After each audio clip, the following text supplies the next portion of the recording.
Hello everyone, welcome to MCQ Nerd. Every polity questions in this video are from UPSC Prelims 2015. Let's get into the questions. Consider the following statements. 1. The executive power of the Union of India is vested in the Prime Minister. Though, the Prime Minister is the ex officio chairman of the Civil Services Board. Correct answer, D. Neither 1 nor 2. The executive power of the Union is formally vested in the President, not the Prime Minister. The Prime Minister exercises this power in practice as the head of the Council of Ministers. The Civil Services Board is headed by the Cabinet Secretary, not the Prime Minister. With reference to the directive principles of state policy, consider the following statements. The principles spell out the socio-economic democracy in the country. The provisions contained in these principles are not enforceable by any court. Correct answer, C. Both 1 and 2. Directive principles aim to establish social and economic democracy, complementing political democracy ensured by fundamental rights. They are non-justiciable, meaning courts cannot enforce them, but they guide the state in policy making. To uphold and protect the sovereignty, unity and integrity of India is a provision made in The. This duty is specifically mentioned under Article 51A as a fundamental duty. It emphasizes the responsibility of citizens rather than the state. The fundamental object of Panchayati Raj system is to ensure which among the following?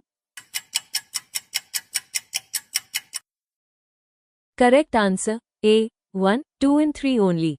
Panchayati Raj institutions are designed to promote grassroots democracy by ensuring local participation, accountability of elected representatives, and decentralization of power. Financial mobilization is not a core objective but a supporting function. When a bill is referred to a joint sitting of both houses of the parliament, it has to be passed by. Correct answer, A. A simple majority of members present and voting. Explanation. In a joint sitting under Article 108, the bill is passed by a simple majority of members present and voting, not by special or absolute majority. Which one of the following best describes the concept of rule of law? Correct answer, D. All of the above. Rule of law includes supremacy of law, equality before law, and that government authority must be exercised according to law. All options together reflect the full concept. With reference to Indian judiciary, consider the following statements. 1. The Chief Justice of India is appointed by the President of India. Though, other judges of the Supreme Court are appointed by the President after consultation with the Chief Justice of India. Correct answer, C. Both 1 and 2. All Supreme Court judges, including the Chief Justice, are appointed by the President. The process involves consultation, now evolved into the collegium system led by the CJI. Which of the following are the discretionary powers given to the governor of a state? A. Sending a report to the President for President's Rule 2.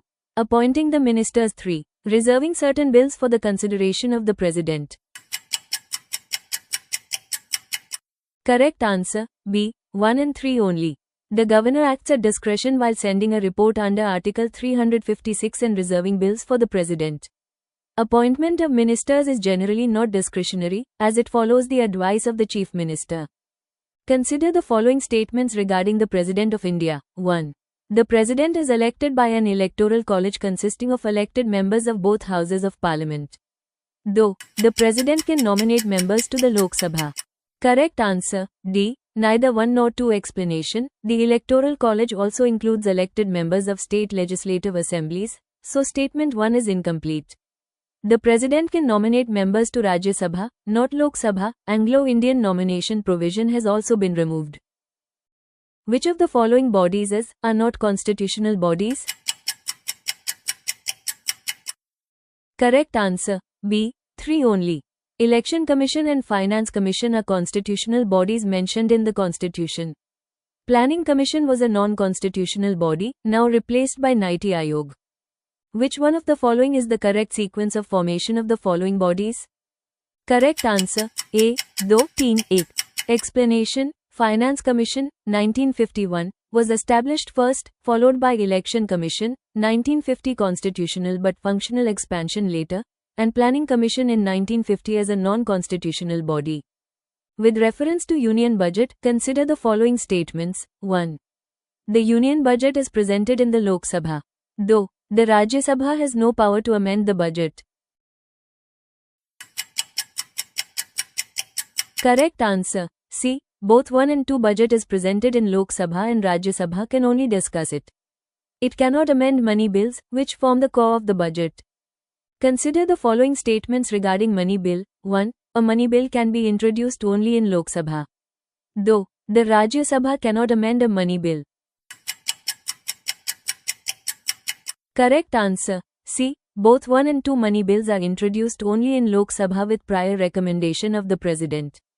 Rajya Sabha can only recommend changes, not amend or reject. Which of the following best describes the term judicial review?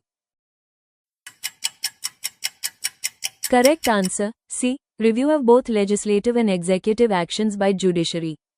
Judicial review allows courts to examine laws and executive actions to ensure they conform to the Constitution.